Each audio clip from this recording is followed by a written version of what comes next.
오늘은 이산 확률 변수의 분산과 표준 편차에 대해서 이야기해 보도록 하겠습니다. 우리가 이제 학생들이 이제 분산을 잘 기억을 하고 있을지 모르겠네요. 우리가 분산에 대해서 이야기를 좀 해보면 우리가 이제 삼포도라고 하는데 어떤 집단이 어떻게 퍼져 있는지, 우리가 평균이란 거는 분명히 대표값으로 의미는 있지만 두 집단이 평균이 같다고 해서 그 두 집단의 상태가 동일한 건 아니거든요. 예를 들어 우리가 학교에서 보면 뭐 수준별 수업을 한다라고 생각을 해보면 실력이 비슷비슷한 아이들을 모아서 그 효율을 높이는 거잖아요. 그렇다고 생각하면 퍼진 정도가 적은 게 좋겠죠. 그렇죠? 그래서 실제로 어떤 집단을 설명할 때 상당히 의미 있는 값이 될 겁니다. 그래서 이제 분산과 표준 편차 이야기를 해볼 텐데요. 자, 우리가 이제 그 이산 확률 변수 x의 확률 질량 함수가 주어져 있을 때, 자, 분산을 구하는 방법을 이야기해 보도록 하겠습니다. 근데 먼저 우리가 이제 분산의 구하는 방법 기억나시나요? 편차의 제곱의 평균입니다.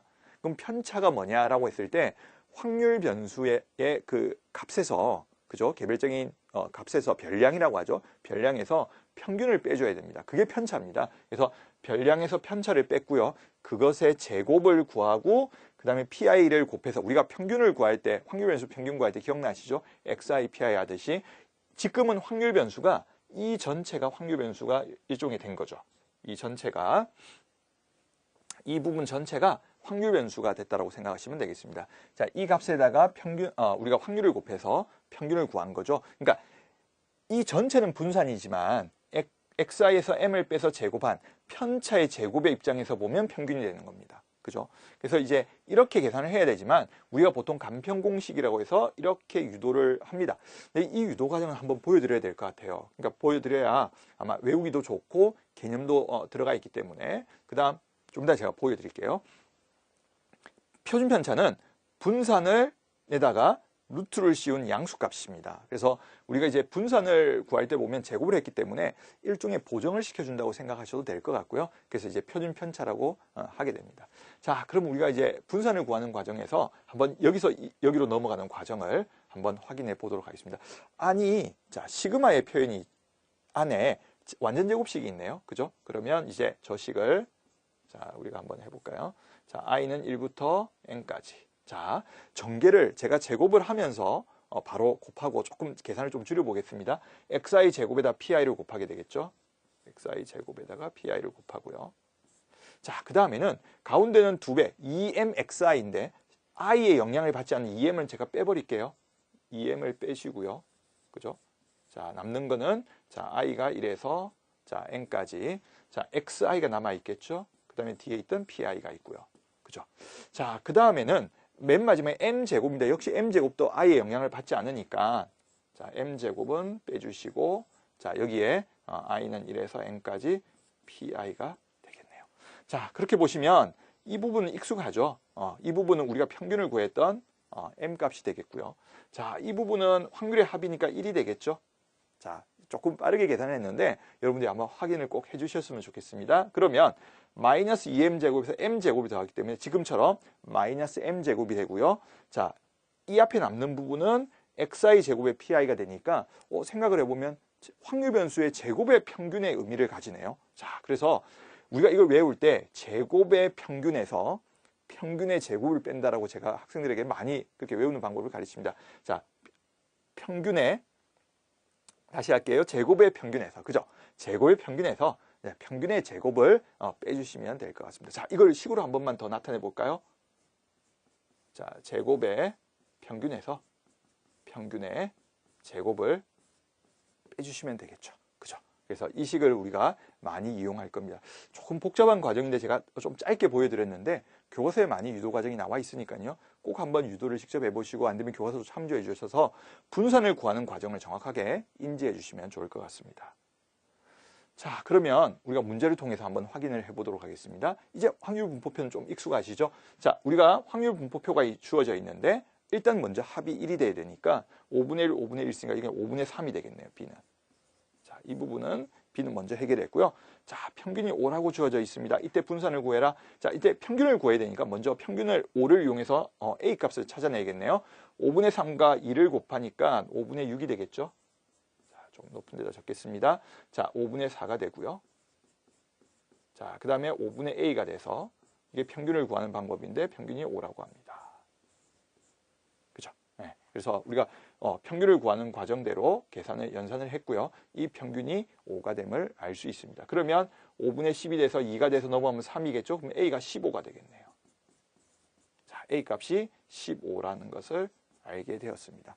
그래서 이제 우리가 확률 분포표는 완벽하게 해석을 했죠. 자, 그럼 분산을 구하는데, 자, 분산은 우리가 아까 공식을 한 번만 확인해 볼까요? 분산을 구하는 과정은, 자, x제곱의 평균에서, 자, 평균의 제곱을 빼자 라고 이야기를 했습니다. 그죠? 자, 이 과정대로, 자, 계산할게요. 확률 변수 제곱을 해서, 우리가 확률을 곱해주면 평균이 되겠죠? 자, 제가 식만 적어 드리겠습니다.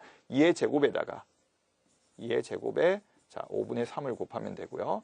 더하기 4의 제곱에 확률 변수를 제곱하고 확률을 곱해 주시고요.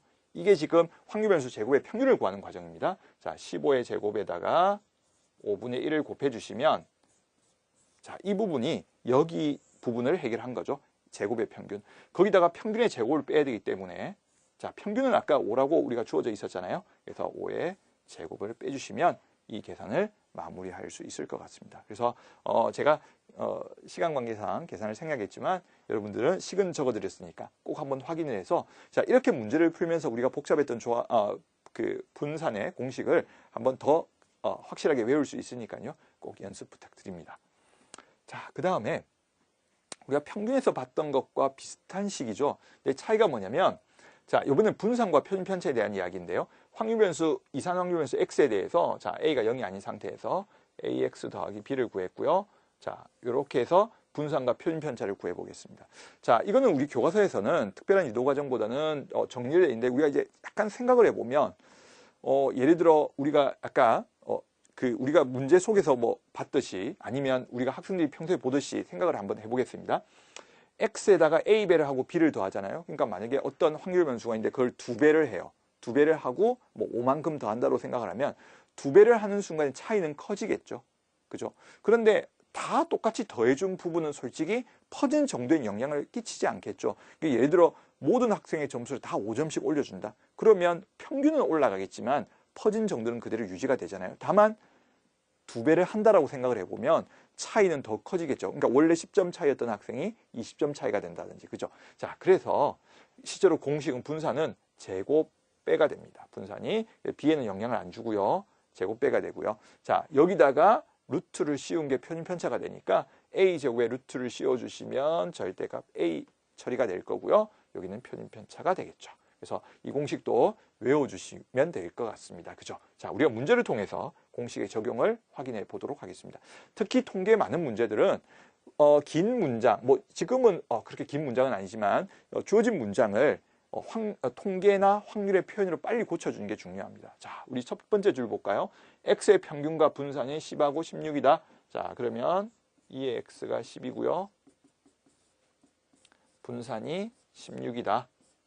자, 이렇게 됐고요. 자, 두 번째 줄은 y는 ax 더하기 b라는 변수를 새로 잡았네요. 확률 변수 y를. 자, 이 평균이, 그러니까 이의 y의 평균이죠. 근데 y는 ax 더하기 b로 표현됐으니까 자, ax 더하기 b의 자, 평균이 9라고 합니다. 자, 그 다음에 분산 ax 더하기 b의 분산이 4라고 하네요. 자, 그런데 여기서 a가 양수라는 조건을 줬습니다. 자, 우리는 이 식을 먼저, 왜냐하면 b의 영향을 받지 않으니까 이 식이 더 해결하기 쉽겠네요. 자, 여기는 a 제곱이 나오고 분산이 나오겠네요. 이렇게. 자, 여기가 4. 근데 우리가 분산이 16이라고 하니까 16을 4로 나누면 4분의 1이죠. 그래서 a는 양수니까 따라서 a는 2분의 1이 되는 걸 확인하겠습니다. 그죠? 자, 다시 분산이 16이었습니다. 그죠? 16분의 4가 되면 4분의 1이니까 제곱이 4분의 1이고 양수니까 a는 2분의 1이 되겠죠. 자, 그러면 2분의 1을 여기다 반영을 해볼까요? 자, 평균의 a배니까 2분의 1의 평균 10. 그죠? 더하기 b를 했습니다. 그죠? b가 나오고 자, 이때 평균이 9가 되죠. 아까 원래 x의 평균은 10이었으니까요. 그럼 이 5가 되고 넘어가면 4가 돼서 5가 넘어가서 9에서 5를 빼면 4가 되겠죠. 자, b는 4가 되겠습니다. 그죠? 자, 그래서 우리가 a, b를 구하라고 했으니까 a와 b를 곱해버리면 2분의 1 곱하기 4가 2가 됨을 알 수 있습니다. 자, 우리가 확인한 부분은 조금 전에 했던 이 부분과 제가 이용했던 공식 하나 더는 우리가 평균에서 다루었던, 그죠? 이 공식과에서 함께 정리를 해두시면 이런 확률 변수를 다루는 문제는 편하게 해결할 수 있으실 것 같습니다. 그죠? 그래서 우리가 마지막으로 분산을 구했던 공식 한 번만 더 확인할까요? 자, 우리가 원래 분산은 편차의 제곱의 평균이었는데요. 간편 공식이라고 해서 좀 편하게 구하는 방법이 그 제곱의 평균, 확률 변수 제곱의 평균에서 평균의 제곱을 빼어주면 될 것 같습니다. 그래서 한번 이 개념은 잘 정리해 주시면 우리가 또 연속 확률 변수에서 이 개념을 또 연속 확률 변수로 확장시키기 때문에 잘 정리를 해 주시면 좋을 것 같습니다. 예, 오늘은 여기까지 하도록 하겠습니다.